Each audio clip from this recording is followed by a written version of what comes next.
In mid-April 1824, a packet ship was making its way across the Atlantic Ocean from Liverpool to New York.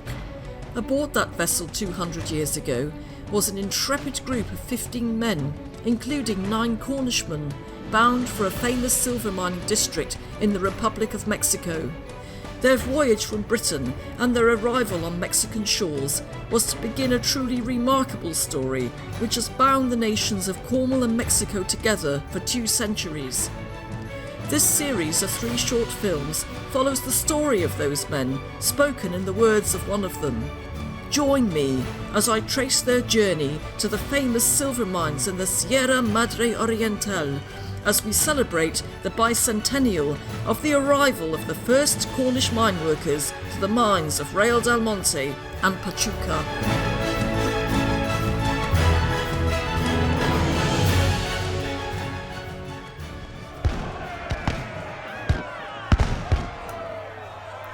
Our story begins in the years following Mexican independence from Spain in 1821. In common with mines in many other newly independent parts of the Spanish Americas, those in Mexico lay abandoned, flooded and dilapidated after years of war. The once famous mining towns and villages were depopulated, and a crippling lack of finance due to the flight of Spanish capitalists meant that the Mexican mining industry lay in ruins. The Mexican government believed that the resurrection of its mining industry held the key to its future economic success. It looked to Britain, then the workshop of the world, for assistance. Britain had pioneered the Industrial Revolution and was then the only capital-rich country in the world. Britain was also keen to gain a legitimate economic foothold in the former Spanish colonies, and was therefore able and willing to provide the finance, new technologies and skill needed to kickstart Mexico's mining sector. It was against this backdrop that the Real del Monte Mining Company was formed in 1824 by a group of London adventurers to rehabilitate the flooded mines in the mineral of Real del Monte-Pachuca. The rights to mine in this mineral had to be sought mainly from the largest owner, the third Conde de Regla, who had entrusted an Italian mining engineer named Vicente Terriva Finoli to travel to Britain as his agent in order to attract mining speculators and capitalists. Riva Finoli met with mining engineer John Taylor, who had already developed a keen interest in organising a Mexican mining venture. He was immediately inspired to form the Real del Monte Company. The mines would be purchased on arrival in Mexico. Taylor already had strong links with Cornwall, having previously managed a large number of mines there, including the famous Consols and United Mines in the parish of Gwenup. Cornwall was then the acknowledged centre of mining excellence in Britain, especially in the area of high-pressure steam engine technology. Cornish beam engines were used for pumping, winding and stamping, allowing shafts to be driven to great depths. Taylor was a great proponent of the steam engine. He was no doubt aware that a British-built Boulton and Watt engine was in course of transportation and erection at a mine at the Real de Catorce in Mexico. He was keen to introduce Cornish engines to the Real del Monte mines, and a large order for machinery to be built in Cornwall and elsewhere was authorised. Taylor looked primarily to Cornwall to supply the labour and technical know-how for his Mexican venture. Captain William Francis, Taylor's former manager at the Consolidated Mines in Gwenup, suggested Camborne man, 40-year-old Captain John Rule, who was widely acknowledged to be a first-rate mining surveyor. Rule had formerly worked under his father at Dolcoath Mine in Camborne and was then managing the United Mine in Gwenup.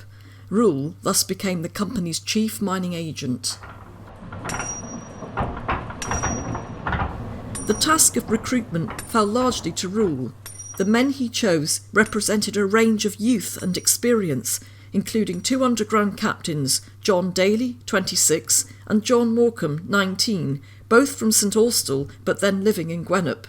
Miners, John Penberthy and another named Allen, 24-year-old Lelant blacksmith John Glasson, William Simmons, a 32-year-old cashier from Gwenup, and 17-year-old Samuel Hocking from Eluggan, who had greatly impressed Rule at Dolcoath Mine with his aptitude for mechanics. We are indebted to the writer of a diary, believed to be an 18-year-old Scotsman born near Glasgow, named Robert Ogilvy Auld. He detailed the journey of his party of 15, which was under the command of the Chief Commissioner, fellow Scotsman, Colonel James Vetch, a veteran of the Peninsular War in Spain, who had been employed by the Ordnance Survey since 1819. Also joining the voyage were 4 Italians, Riva Finole, Mora, Enrico and Gambini. The party left England amid great secrecy, for the company did not want to be beaten to the purchase of the mines by one of a number of other rival mining companies set up at this febrile time. Thursday, 25th of March 1824. Left Liverpool this morning at 10 o'clock a.m. with Mr. Vetch's party, proceeding to Mexico via New York for the purpose of working the mines situated in that country, on behalf of the Company of Adventurers in the Real del Monte mines. The party consisting of Captain J. Vetch, R.E., Director, Le Chevalier de Riva Finole, Mr. Rule, Chief Miner, Mr. Mora, Engineer, Mr. Enrico, Engineer, Mr. Gambini, Engineer, Mr. Simmons, Mining Clerk, with workmen and servants to the number of 7. Got on board the ship Corinthian, 400 tons burden, commanded by Captain Davis, at the Black Rock at 12:30 o'clock, and immediately proceeded to sea for New York. Tuesday, 27th of April 1824. Arrival in New York. At midnight, pleasant weather and fine breezes. At 8 a.m. made the land, and at 9:30 took the pilot on board, and at 12 o'clock passed the hook. The entrance to New York Harbour is rather pretty, though from the circumstances of there being no highlands about it, it has not a fine effect. New York contains about the same number of inhabitants as Liverpool. It is most favourably situated in regard to commerce from the rivers that connect it with the chief towns in the Union. There is a gradual descent to the rivers on each side of it. Though we made a stay here of a week, yet I was so much occupied that I saw very little of the city, and what little I did see did not impress me with a very high opinion of it. The only handsome building that I observed was the City Hall, fronted with white marble. In this building are the courts of justice and other public officers. The inhabitants in general appeared to have a very sallow and unhealthy look. Immediately after our arrival, the brig William Bayard, of 1,711 tons burthen, was freighted from Messrs. Leroy, Bayard and Company, the agents of the company, to carry us to Tampico. In consequence of the many delays in getting the various articles cleared at the customs house, this on a very bad plan as to the transit, we were detained some days longer than was at first anticipated. We therefore were not ready for sea till Tuesday 4th of May a.m. On Tuesday afternoon we left New York, all by sea time on Wednesday 5th of May at 3 a.m.